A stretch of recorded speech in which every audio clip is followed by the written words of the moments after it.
Live షోకి తిరిగి స్వాగతం. కాంగ్రెస్ టీడీపీలు తెలంగాణలో ఇంటి దొంగలు వ్యవహరిస్తున్నాయన్న టీఆర్ఎస్ ఎమ్మెల్యే గణేష్ బేగాల ఎమ్మెల్సీ రాజేశ్వరెడ్డి వ్యాఖ్యలతో ఏకీపిస్తారా అంటే 74% మంది అవునని 26% మంది కాదంటున్నారు. ఇక శ్రీమతి జ్యోతిరెడ్డి గారితో మాట్లాడదాం. వారు ఒక విశిష్ట వ్యక్తి. వారు ఒక ప్రస్తుతం కీస్ సాఫ్ట్వేర్ సొల్యూషన్ సీఈఓగా ఉన్నారు. ఒక సాధారణ స్థాయి నుంచి అసాధారణ స్థాయికి ఎదిగినటువంటి శ్రీమతి జ్యోతిరెడ్డి గారు ఇటీవలి కాలంలో ఇక్కడ కొన్ని సంఘటనలు, అనాథ పిల్లలకు సంబంధించినటువంటి అనుభవాలు, వాటన్నిటి గురించి వారే స్వయంగా చెప్తారు. జ్యోతిరెడ్డి గారు, మీ జీవితం చాలామందికి ఆదర్శమని, అలాగే యూనివర్సిటీలో కూడా మీ జీవితం గురించి పాఠ్యాంశంగా చేర్చారని వార్తలు వచ్చాయి. దీనిపై మీ అనుభూతి, మీ అనుభవం, మీరు ఇచ్చే సలహా, సందేశం ఏంటి? ప్రేక్షకులందరికీ నమస్కారం అండి, ఎన్టీవీ ప్రేక్షకులకి. And thanks for the given me opportunity today talking about orphans. మన అనాథల గురించి మాట్లాడే అవకాశం ఈరోజు ఎన్టీవీ ఇచ్చినందుకు ప్రత్యేక ధన్యవాదాలు తెలియజేస్తూ, పాఠ్యాంశంగా కాకతీయ యూనివర్సిటీలో రావటం అనేది చాలా అరుదైన విషయం. నాకు అంత పెద్ద దాన్ని డిజర్వ్ చేసుకునేంత ఉందా లేదో తెలియదు, కానీ కంపల్సరీ గ్రామీణ స్థాయిలో ఉన్నటువంటి పిల్లలు ఎవరైతే గవర్నమెంట్ పాఠశాలలో, కళాశాలలో చదువుకునేటువంటి పిల్లలకు నా జీవితము, ఎక్స్పీరియన్సెస్ తప్పకుండా పనికొస్తాయని, వాటిలో నుంచి వాళ్ళకు ఒక స్పిరిట్ వస్తుందని మాత్రం నమ్మకం కలిగింది. తర్వాత నాకున్నటువంటి ఇంటరాక్షన్ విత్ ద చిల్డ్రన్, నేను వెళ్ళి కాకతీయ యూనివర్సిటీలో పిల్లల్ని కలిసినప్పుడు అఫిలియేటెడ్ కాలేజెస్ దాదాపు 439, అందులోంచి కొన్ని కళాశాలకు వెళ్ళి నేను పిల్లలతో ఇంటరాక్ట్ అయినప్పుడు ఐ ఫీల్ దట్ వాళ్ళు తీసుకున్న నిర్ణయం చాలా పెద్దది, చాలా మంచిది, పిల్లలకు ఉపయోగకరం అని అనిపించింది, పేద పిల్లలకు ముఖ్యంగా. ఓకే, అయితే ఇప్పుడు మీరు ఇక్కడ అనాథ పిల్లలకు సంబంధించి ఇక్కడ జరుగుతున్న పరిణామాలు ఏంటి? ఇక్కడ మీరు ఈ మధ్య కొంతమందిని చూడటం జరిగింది కదా, అక్కడ నిజంగానే ఇక్కడ అనాథ పిల్లలను ఆదుకునే పరిస్థితులు ఈ ప్రభుత్వాల్లో, ఈ రాష్ట్రాల్లో ఉన్నాయా లేవా? మీ అనుభవం ఏంటి? ఇండియాకు వస్తే అనాథలు వచ్చేసి 3,60,00,000 యాజ్ పర్ యూనిసెఫ్ రికార్డ్స్ ఉన్నారండి. యూనిసెఫ్ రికార్డ్స్ ప్రకారమే 3,60,00,000 మంది, almost 2% of the population are orphans in India. Okay, కానీ దురదృష్టం ఏంటంటే వాళ్ళకి ప్రభుత్వం ఐడెంటిఫికేషన్ ఇవ్వలేదు. ఓకే, వాళ్ళు ఉన్నారు, అందరికి ఉన్నటువంటి మన గవర్నమెంట్ అందరికి ఉన్నటువంటి లాభాలు కానీ, రిజర్వేషన్స్ కానీ ఆ పిల్లలకి ఇవ్వట్లేదు.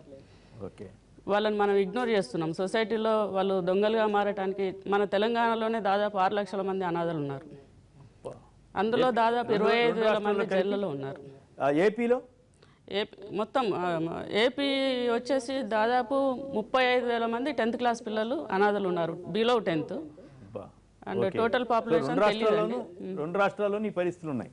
అవును, అంతటా ఉన్నది, ఇండియా మొత్తం ఉన్నది, ప్రతి రాష్ట్రంలో కూడా, ప్రతి రాష్ట్రంలో ఉన్నది. ఎక్కువ మంది అబ్బాయిలు వచ్చేసి జైళ్ళలో కనిపిస్తున్నారు, మరి అమ్మాయిలు ఎటు పోతున్నారు అనేది తెలియటం లేదు. ఇది మనకు తెలిసి కూడా తెలియనట్టు నటిస్తున్నామని అనిపిస్తుంది నాకు. గవర్నమెంట్, మీరు ఇప్పుడు మొన్న ఈ మధ్య మీరు అక్కడ మూసాపేట అక్కడికి వెళ్తే మీకు ఎట్లాంటి పరిస్థితి ఎదురైంది? నేను మూసాపేటలో రెయిన్బో హోమ్కి వెళ్ళామండి. అక్కడ చాలా దారుణమైన పరిస్థితులు ఏంటంటే, అక్కడ ఉన్నటువంటి పిల్లలు, ఆడపిల్లలు 6 పిల్లలు ప్రెగ్నెంట్ అయ్యి వాళ్ళు కూడా పిల్లల్ని కన్నారు, అనాథలు. అయ్యో అయ్యో, ఈ పుట్టిన పిల్లలు కూడా అనాథలే. అంటే ప్రభుత్వం నడుపుతోంది అది? లేదండి, ప్రైవేటు వ్యవస్థ అది. అది ప్రైవేట్ వ్యవస్థనే, ప్రైవేట్ పీపుల్. ప్రైవేట్ వాళ్ళ మీద ఆరోపణ చేస్తున్నారు, మళ్ళీ మీ మీద అది వాళ్ళు ఏమన్నా డెఫినేషన్ వేస్తారేమో. అది వాస్తవేనా మీరు చెప్పేది? వాస్తవమే. నేను వెళ్ళి అక్కడ అంబికా సోని గారు అనేసి తనతో కూర్చొని అక్కడ ఆర్గనైజేషన్ కూర్చొని మాట్లాడింది నేను ఒక్కదాన్ని కూడా కాదు. మన ఫైనాన్స్ మినిస్టర్ వాళ్ళ భార్య జమునారెడ్డి గారు కూడా నాతో ఉన్నారు ఆ రోజు. ఆ రికార్డ్ అంతా మేము ఆడ కూర్చొని రాసుకున్నాం.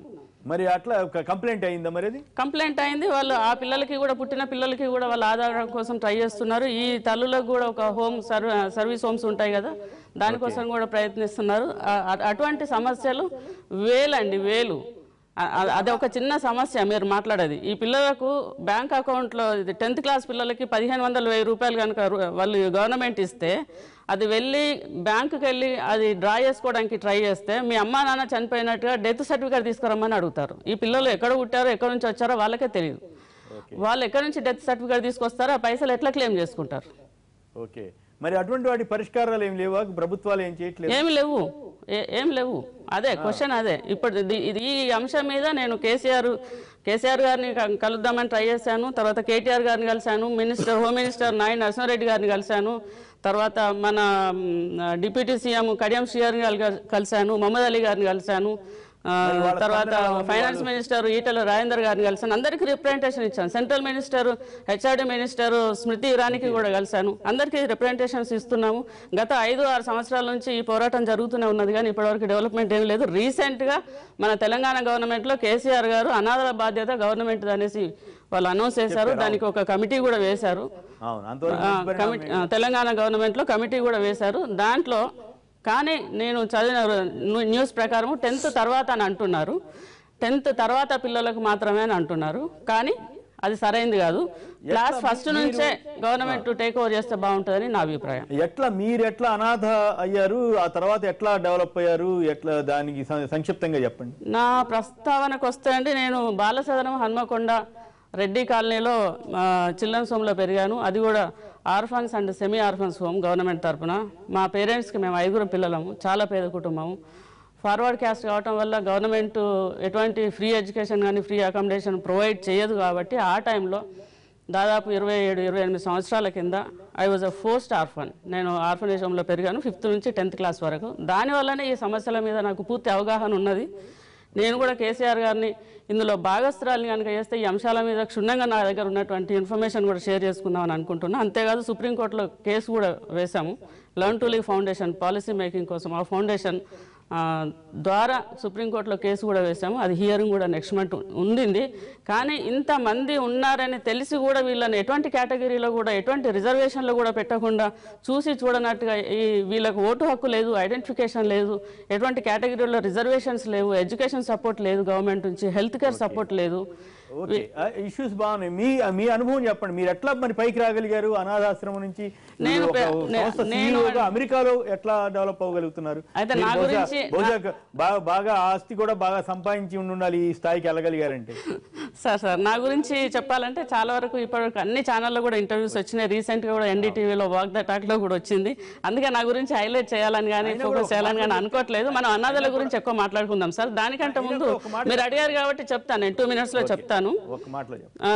తప్పకుండా నేను ఈ అనాథాశ్రమంలో 10th క్లాస్ పాస్ అయిన తర్వాత ఇంకా పై చదువులకు వెళ్ళాలి, బాగా చదువుకోవాలన్నటువంటి మామూలుగా అందరికీ అమ్మాయిలకు ఉన్నట్టు నాకు కూడా ఉండింది. కానీ అది జరగలేదు. అప్పట్లో అమ్మాయి ఇప్పుడు పెళ్ళి వద్దు అని చెప్పేంత అధికారం కూడా లేదు. నాన్నగారి ఇంట్రెస్ట్తోని నేను 16 సంవత్సరాలకే పెళ్ళి చేసుకోవడం జరిగింది. 17 సంవత్సరాలకు ఒక అమ్మాయి నా లైఫ్లో, తర్వాత 18 సంవత్సరాలకు ఇంకొక అమ్మాయి నా లైఫ్లో.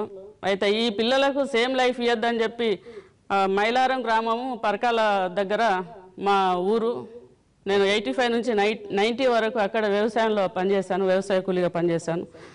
ఆ తర్వాత ఇది కాదు జీవితం అని మనం ఇక్కడ కలాం గారిని గుర్తు చేసుకోవాలి. కలాం గారు అంటారు 11 సంవత్సరాల నుంచి 16 సంవత్సరాల మధ్యనే ఒక అమ్మాయి కానీ అబ్బాయి కానీ క్యారెక్టర్ బిల్డ్ అవుతుందని. ఈ 16 సంవత్సరాల లోపు నేను ఒంటరిగా ఆ అనాథాశ్రమంలో పెరిగినటువంటి ఆ అనుభవము, అక్కడ ఉన్నటువంటి స్ట్రాంగ్ విల్ పవర్ అలానే ఉండటం వల్ల ఈ 5 సంవత్సరాలు వ్యవసాయం చేసినా కూడా నేను ఇంకా చదువుకోవాలా, ఈ పిల్లలకు మంచి లైఫ్ ఇవ్వాలనే ఉద్దేశంతో హన్మకొండకు మళ్ళీ తిరిగి వచ్చి ఆ తర్వాత నేను ఓపెన్ యూనివర్సిటీ BA చదువుకొని వొకేషనల్ కోర్సు ద్వారా గవర్నమెంట్ టీచర్గా ఉద్యోగం సంపాదించి 3 సంవత్సరాల పోరాటం తర్వాత I was special teacher for 2 years 398 రూపీస్తోని. ఆ టైంలో కూడా ఈ పేదరికం నుంచి బయటకు రావడానికి చాలా చిన్న పనులు, ఒక లైబ్రరీగా 120 రూపాయలకు, అడల్ట్ ఎడ్యుకేషన్ టీచర్గా 120 రూపాయలకు, తర్వాత 195 రూపాయలకు నేషనల్ సర్వీస్ వాలంటీర్గా నెహ్రూ యువ కేంద్ర తరపున నేను చిన్న ఉద్యోగాలు చేసుకుంటూ ఈ గవర్నమెంట్ టీచరు 398 రూపీస్ స్పెషల్ టీచర్గా వచ్చేంతవరకు కష్టపడి, ఆ తర్వాత కూడా టైలరింగ్ వర్క్ చేస్తూ ఫ్యామిలీని రన్ చేస్తూ, అంటే ఈ పేదరికం అనేది ఒకవైపు శాపం అయితే రెండో వైపు బాగా స్ట్రాంగ్గా డెవలప్ అవ్వడానికి దాన్ని ఎదుర్కొంటూ వచ్చేటువంటి ఎక్స్పీరియన్స్, ఆ అనుభవం ఇంకా కొంచెం మనల్ని స్ట్రాంగ్గా తయారు చేస్తుంది నాకు అనిపిస్తుంది ప్రత్యక్షంగా నా అనుభవం ద్వారా. ఆ తర్వాత ఓపెన్ యూనివర్సిటీ BA, తర్వాత కాకతీయ యూనివర్సిటీ MA, తర్వాత రెగ్యులర్ టీచరు గవర్నమెంట్ టీచర్గా ఇక్కడ నేను 9 సంవత్సరాలు పనిచేశాను పరకాల మండల్లో. తర్వాత mandal girl child development officer కూడా పనిచేశాను. ఇది చేస్తూ ఉన్నప్పుడు అమెరికా నుంచి ఒక కజిన్ వచ్చినప్పుడు ఆమె లైఫ్ స్టైల్ చూసి why not I go to America, అక్కడికి వెళ్తే నా పిల్లలకి ఇంకా బెటర్ లైఫ్ ఇవ్వచ్చు అన్న ఉద్దేశంతో ఇయర్ ఆఫ్ 98లో నేను ఇక్కడ పాస్పోర్ట్ అప్లై చేసి ఇక్కడే హైదరాబాద్లో హిమాయత్ నగర్లో VCL కంప్యూటర్స్లో సాఫ్ట్వేర్ కోర్సులు నేర్చుకొని ప్రయత్నించి ఇయర్ ఆఫ్ 2000లో నేను అమెరికాకి వెళ్ళానండి. అక్కడికి వెళ్ళిన తర్వాత కూడా 2 years అక్కడ మళ్ళీ స్ట్రగుల్ చేసి after 2 years I started my కంపెనీకి సాఫ్ట్వేర్ సొల్యూషన్స్. అది ఇప్పటికీ కూడా అదే company. We're doing business okay back in America. Okay, very good. Sambasivarao చెప్పండి, మీ అనుభూతి చెప్పండి, ఆవిడ చెప్పింది సలహా. అబ్దుల్ కలాం గారు వీరిలో కనపడుతున్నారు. ఎందువల్లంటే టోటల్గా ఆర్ఫన్గా స్టార్ట్ చేసి తర్వాత ఎలిమెంటరీ స్కూల్స్లో అక్కడ చదివి ఆ తర్వాత చిన్నప్పుడే పెళ్ళయి దూర విద్య ద్వారా అంటే లాంగ్ డిస్టెన్స్ కోర్స్ ద్వారా చదివి పెద్దలు మళ్ళీ మధ్యలో వ్యవసాయ కూలీగా వెళ్ళి ఆ తర్వాత గవర్నమెంట్ జాబ్ సంపాదించుకుని మొత్తం ఇది ఒక అద్భుతమైనటువంటి ఆమె జీవిత చరిత్ర ఆదర్శవంతంగా ఉంది. ఇది అక్కడ మంచి యూనివర్సిటీలో కూడా ఆమె జీవిత చరిత్ర పాఠ్యాంశం చేయటం కూడా చాలా అది ముదావహం. వారికి మనస్ఫూర్తిగా ధన్యవాదాలు. మీలాంటి వాళ్ళ స్ఫూర్తితో మరెంతో మంది తయారవ్వాలి. మీరు ఒక పాయింట్ చెప్పారు, అది బాగుంది. కష్టాలే ధైర్యాన్ని కూడా నేర్పుతాయని చెప్పి.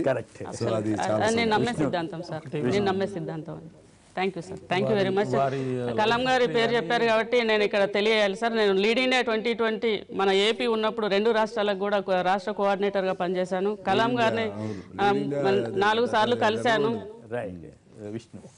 Thank you sir. విషయంలో స్వామి వివేకానంద గారు చెప్తారు, నువ్వు పుట్టడం పేదరికంగా నీ తప్పు కాదు, కానీ నువ్వు పేదరికుడిగా చనిపోవడం అనేది నీ తప్పు అని చెప్తారు. అంటే మనకు ఆ జీవన పరిణామ క్రమంలో మనం ఎదుగుదలకు సమాజంలో ఉన్న అన్ని అవసరాలను కూడా మనం ఉపయోగించుకొని నిజంగా వారి జీవితం చాలామంది ఈ రాష్ట్రంలో కానీ ఈ దేశంలో కానీ పేదరికంలో పుట్టినటువంటి వాళ్ళకి స్ఫూర్తి. అంటే కష్టపడితే ఎవరు ఏ స్థాయికైనా దానికి మోడల్ ఎగ్జాంపుల్ ఈ దేశంలో మనకు అందరూ కనపడతారు. మనకు దగ్గరగా కళ్ళ ముందు కనపడుతున్నటువంటి జ్యోతిరెడ్డి గారు వాళ్ళ లైఫ్ హిస్టరీ కానీ మనం అబ్జర్వ్ చేసినప్పుడు, లేదా వాళ్ళు అక్కడితో ఆగిపోకుండా సామాజిక స్పృహతోటి దీని మీద ఏదైతే దీన్ని ఖచ్చితంగా మేము వాళ్ళ ఫౌండేషన్ కానీ లేదా ప్రభుత్వం తరఫున ఈరోజు మేము వారు అవసరమైతే ప్రధానమంత్రితో అపాయింట్మెంట్ కానీ కల్పించి ఖచ్చితంగా మా వైపు సహకారం ఇస్తాం. ఖచ్చితంగా వారి కాన్సెప్ట్ ఏదైతే ఉందో పేదరికం మీద కానీ లేకపోతే అనాథ బాలల మీద కానీ వారు సక్సెస్ కావాలని, ఇది జస్టిస్ జరగాలని చెప్పి కూడా నేను కోరుకుంటున్నా. మా సహకారం కూడా వారికి ఉంటుందని చెప్పి భావిస్తాను. చాలా ఇన్స్పైర్ అయింది జ్యోతిరెడ్డి గారు, రియల్లీ హ్యాట్స్ ఆఫ్. అసలు no words to praise your braveness. అలాంటి స్థితి నుంచి మీరు ఇక్కడికి వచ్చి నిజంగా మిమ్మల్ని పాఠ్యాంశంగా చేయటం చాలా కరెక్ట్ పరిస్థితి. వాళ్ళు పెట్టిన వాళ్ళని కూడా నేను అప్రిషియేట్ చేస్తున్నాను. Real your role model. ఒక ప్రొవర్బ్ ఉంది, ఈ ప్రపంచంలో ఏదైనా సాధించగలే శక్తి ఒకే ఒక వ్యక్తికి ఉంది, అది నేనే అన్నారు ఒక కవి. అది మీరు అనిపిస్తున్నారు నాకు. నిజంగా మీరు అనాథులకి ఇంకా చేయాలి. నా వంతు కృషి ఏదన్నా కావాలంటే వాయిస్ కోసం నేను వస్తాను, ఎవరి కోసం మనం చేస్తాను. చాలా మంచి మానవ జన్మ సార్థకం చేసుకునే లైఫ్లో వెళ్తున్నారు. Lady is a great lady అనిపిస్తున్నారు. అందరూ అన్ని అవకాశాలుండి పైకి రావటం గొప్ప కాదు, మీరు వచ్చారు అవకాశాలను సృష్టించుకుని వచ్చి మీరు ఒక రోల్ మోడల్ సృష్టించుకుని వచ్చారు. Really your a role model. I appreciate. ఆ అనాథ పిల్లలకి ఎవరైతే పెళ్లి కాకుండా కూడా వాళ్ళు ఇంకా అనాథ పిల్లలకి జన్మించిన స్థితి నుంచి కాన్స్టిట్యూషన్ అమెండ్ చేసుకోవచ్చు. మనది ఫెడరల్ సిస్టమ్, ఫ్లెక్సిబుల్ కాన్స్టిట్యూషన్ ఎన్నో చేసుకున్నాము, ఇది చేద్దాము. వాళ్ళ తల్లిదండ్రుల పేరు మీరు అన్నారు 1000 రూపాయలు డ్రా చేయడానికి ఏదో హర్డల్స్ ఉన్నాయి అన్నారు, అవన్నీ తీర్చుకుంటానికి కూడా కృషి చేద్దాము. ఎనీ టైం మీరు నేను మీకు చేయడానికి సహకారం చేయడానికి I'm ready. You are doing very excellent job. సార్థకం చేసుకుంటున్నారు మానవ జన్మ. I really appreciate. Core of my heart congratulations to you. Very good అమ్మా. జ్యోతిరెడ్డి గారి గురించి కాకతీయ యూనివర్సిటీ వాళ్ళు చాలా మంచి కాన్సెప్ట్ తీసుకొని పిల్లలకు ఉపయోగపడే విధంగా పెట్టడం అనేది చాలా ఆనందం. తల్లి ఊర్వశి వేశ్య తనయాలి హరిజన తాను విప్రుడయ్యే ధరవశిష్ఠు తపస్సు చే విప్రుడయ్యే తర్కింప కుల మీద అన్నాడు. వశిష్ఠుడు తల్లి వేశ్య, భార్య ఎస్సీ కులానికి చెంది, కానీ అతను బ్రాహ్మణుడు అయ్యాడు. తపస్సు చేయటం వల్ల బ్రాహ్మణుడు అయ్యాడు. మీరు కూడా కష్టపడటం వలన ఈరోజు ఆ స్థితికి రావటం చాలా ముదాహం. బాబాసాహెబ్ అంబేద్కర్ గారు చెబుతూ ఉంటారు, పిరికివాడు ఎప్పుడు భయపడతానే ఉంటాడు, ధైర్యవంతుడు ఒకేసారి భయపడతాడు. ఆ ఆలోచనలో మీరు ముందుకెళ్ళారు. నేను ఒక్కటి మాత్రం మిమ్మల్ని రిక్వెస్ట్ చేస్తా ఉన్నా, ఆంధ్రప్రదేశ్లో ఇలాంటి ఆర్గనైజేషన్స్ ఇంకా చాలా ఉన్నాయి. పిల్లలు అక్కడ ప్రెగ్నెన్సీ వచ్చి పిల్లల కంటే తండ్రి లేనటువంటి చాలా ఆర్గనైజేషన్స్ ఇంకా రన్ అవుతూ ఉన్నాయి. ప్రజాప్రతినిధులు కూడా చాలా ఇలాంటి కేసుల్లో ఇన్వాల్వ్ అయిన వాళ్ళు ఉన్నారు. ఖచ్చితంగా మీ ఎక్సర్సైజ్ ఊరినే పోకూడదు. నిరంతరం అన్ని పార్టీల వాళ్ళు మిమ్మల్ని ఆహ్వానించాలా, మీకు తోడ్పడాలా, మీకు ఉపయోగపడాలా, మీ ద్వారా సమాజానికి ఉపయోగపడే విధంగా చేస్తే బాగుంటుందని మా ఆలోచన. ఎల్లవేళ మీకు అందుబాటులో ఉంటుంది. మీరు కవిత్వం చెప్పడం కూడా చాలా బాగుంది. అది బాగా చెప్పారు.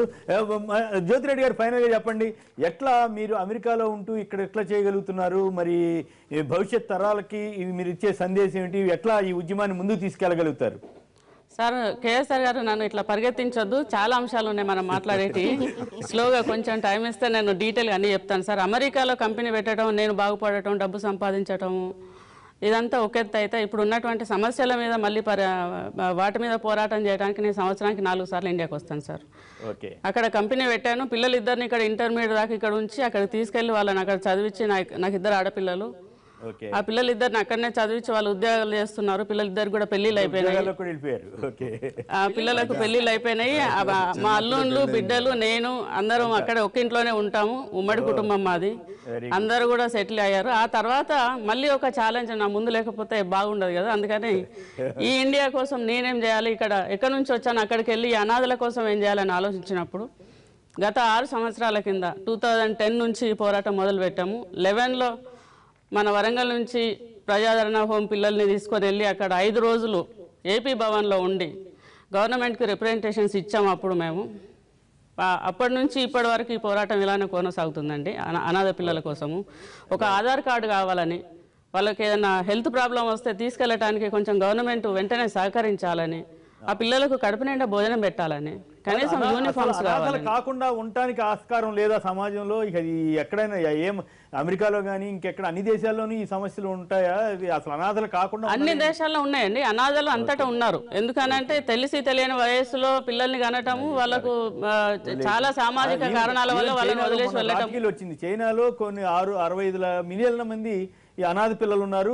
అసలు పెంచలేక కూడా కొంతమంది అనాథాశ్రమాల్లో వదిలేసి వెళ్ళిపోతున్నారు చైనాలో అని ఒక ఆర్టికల్ కూడా వచ్చింది. That is true. అమెరికా లాంటి దేశంలో 4 పిల్లలు ఉన్నా కూడా ఇంకో పిల్లవాడిని దత్తత తీసుకుంటారు. మన ఇండియాలో సిస్టమ్ లేదు. అమెరికా లాంటి దేశంలో 4 పిల్లలు ఉన్నా ఇంకో పిల్లవాడిని ఇంకొక అమ్మాయిని అడాప్ట్ చేసుకుంటారు. అక్కడ అడాప్టబిలిటీ ఉంది, ఇక్కడ లేదు. ఇక్కడ ఇండియాలో కూడా ఆ తరహా రావాలంటే ఏం చేయాలంటే గవర్నమెంట్ పర్మిషన్ ఇవ్వాలి, ఫిల్టర్ చేసి కంపల్సరీ ఎవరైతే పిల్లల్ని అడాప్ట్ చేసుకుంటారో వాళ్ళకి కంపల్సరీ ఇవ్వాలి.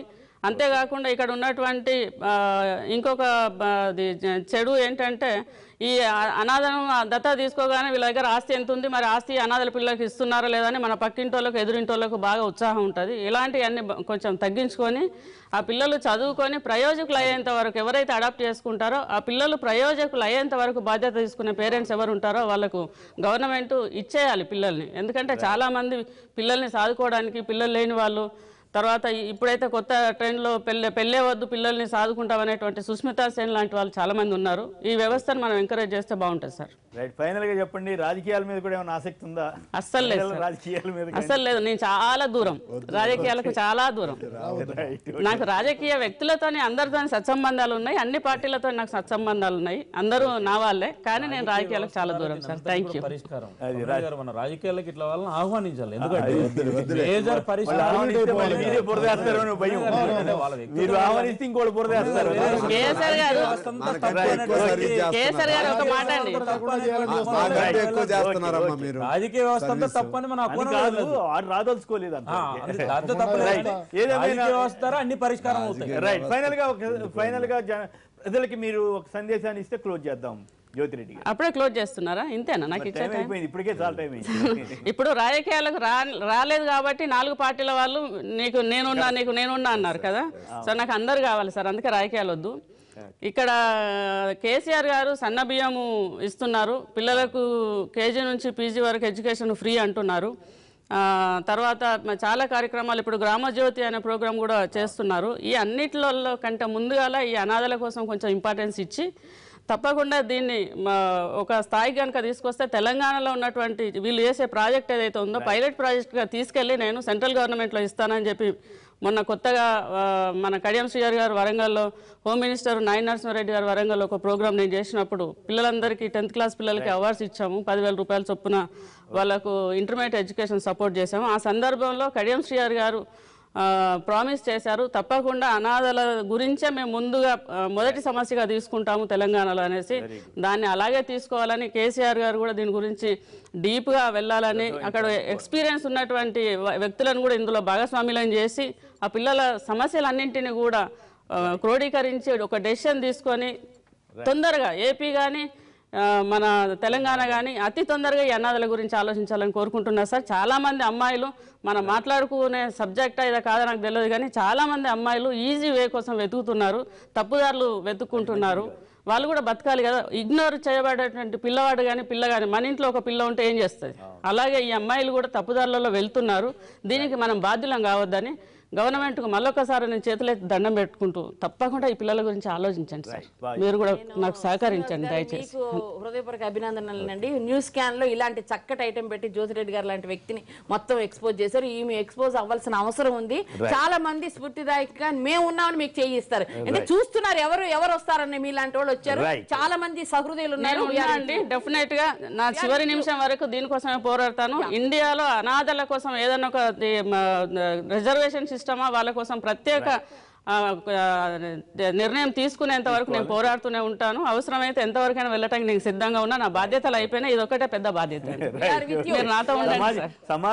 సమాజంలో పోరాటంతో ముందుకొచ్చి సమాజం కోసమే మీరు నిలబడినందుకు మీకు మరొకసారి అభినందనలు తెలియజేస్తూ, కాంగ్రెస్ టీడీపీలు తెలంగాణలో ఇంటి దొంగల్లా వ్యవహరిస్తున్నాయన్న టీఆర్ఎస్ ఎమ్మెల్యే గణేష్ బిగాల ఎమ్మెల్సీ రాజేశ్వర రెడ్డిల వ్యాఖ్యలతో ఏకీపిస్తారా అంటే 75% మంది అవునంటున్నారు, 20% మంది కాదంటున్నారు. ఇక సాంబశివరావు, విష్ణువర్ధన్ రెడ్డి గారు, గంగాభవాని గారు, మేరుగు నాగార్జున గారు, అలాగే జ్యోతిరెడ్డి గారు, అందరికి కూడా ధన్యవాదాలు. ఇది నేటి వార్తా విశ్లేషణ కార్యక్రమం. నమస్కారం.